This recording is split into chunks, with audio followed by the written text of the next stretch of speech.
Madam Contest Master, fellow Toastmasters, and guests.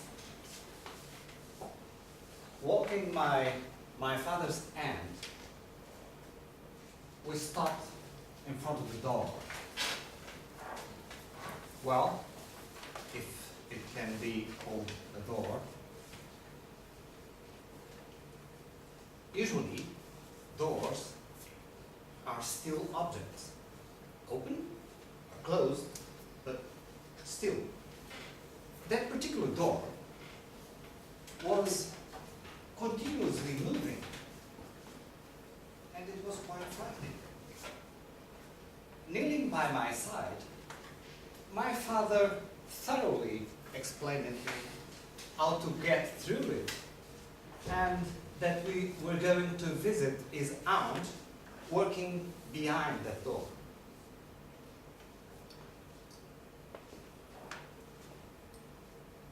I tried several times to grab the handlebar, but the wind blowing in my nose frightened me, and it was hard. Finally, I did it.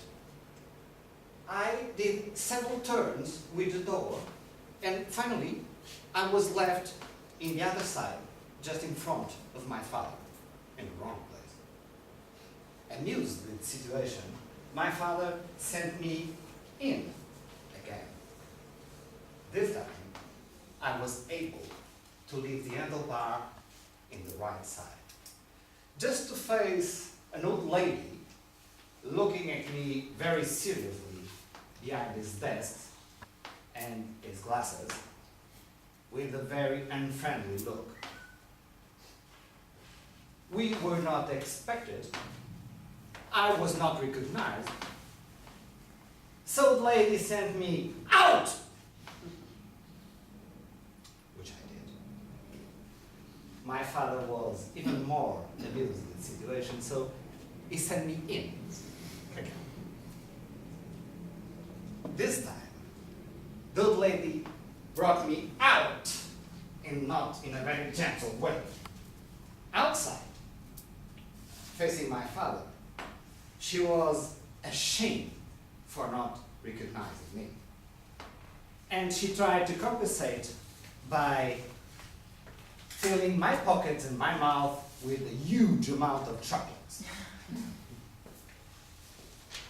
Well, this did not compensate. 50 years later, I still feel his fingernails biting my ear, and I'm run out of chocolates.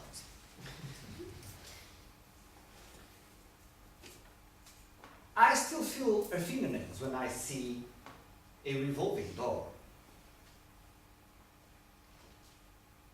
Does it bothers me to cross a revolving door?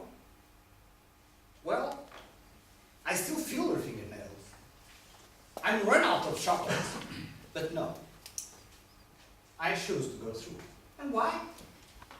Because previously to this experience, I had a much valuable one.